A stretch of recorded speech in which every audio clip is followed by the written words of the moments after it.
If you stay within Kuala Lumpur's Golden Triangle, your trip will be highly curated, perfectly air-conditioned, and completely insulated by sterile megamalls.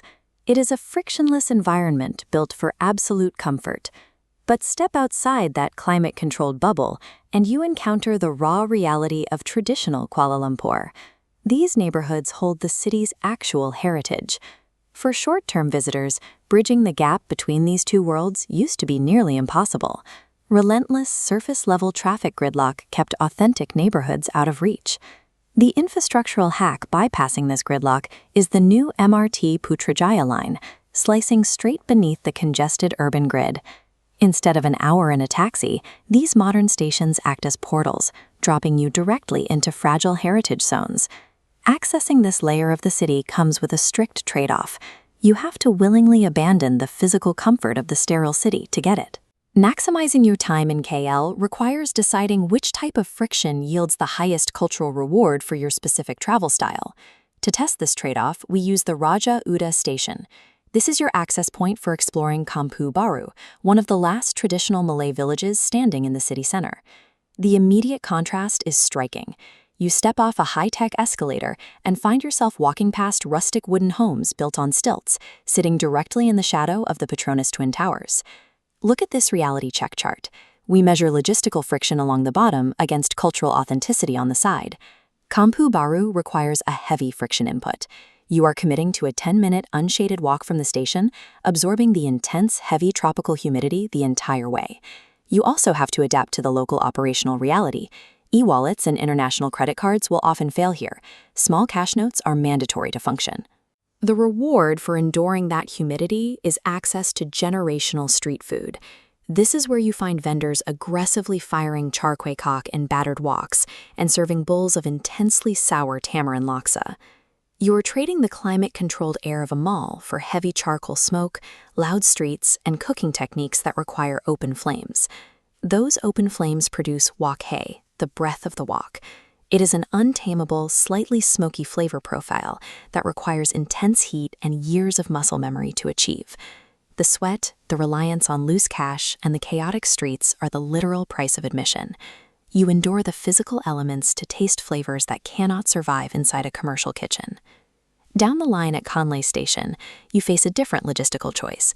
You bypass the generic, mass-produced souvenirs found in Chinatown and head to Kompleks Kraf. The friction here is time. You have to abandon a fast-paced tourist itinerary and dedicate a solid 2 to 3 hours to a single location. By doing so, you enter an immersive, government-backed hub dedicated exclusively to preserving complex Malaysian craftsmanship. You see the extreme technical precision of wax-resist batik dyeing. The patterns are meticulously hand-painted and stamped, requiring a level of human skill that automated fabric printing completely erases. You walk away with a piece of fabric shaped by local artisans, rather than a cheap imitation pumped out by an overseas factory. Acquiring genuine cultural artifacts requires sacrificing itinerary volume. You trade the ability to see 10 tourist sites in a day for the time needed to deeply observe one process. If you are unwilling to endure the heat, the walking, or the time constraints, your direct alternative is Lot 10 Hutong in Bukit Bintang. Returning to our quadrant chart, you can see how this option changes the math. The logistical friction drastically drops, while the authenticity settles somewhere in the middle. You gain extreme physical comfort. The seating has high turnover, the hygiene standards are guaranteed, and the universal air conditioning protects you from the weather. It works because management successfully consolidated several legendary multi-generational hawker brands and placed them together under one highly organized roof. But you lose the context. The heavy scent of charcoal smoke is filtered out. The tight-knit community atmosphere and the raw unpredictability of eating on a humid sidewalk are gone.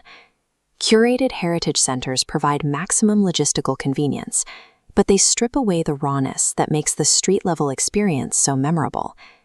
The MRT Putrajaya Line gives you access, but it forces an active choice regarding how you spend your time, your physical comfort, and your cultural expectations. This scorecard breaks down the exact requirements for 2 distinct traveler profiles. It weighs specific parameters to match you with your optimal transit strategy. If you are a comfort-first tourist, Use the transit system strictly to reach curated hubs like Lot 10. Protect your vacation from unexpected misery and debilitating humidity. If you are an authenticity seeker, deploy Line 12 at dusk. Target Raja Uda and Conlay to experience the raw, unfiltered layers of the city.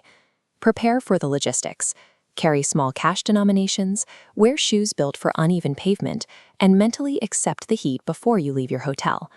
The best travel strategy is knowing exactly what you are trading. You make an informed exchange between the physical effort you are willing to spend and the cultural capital you want to take home.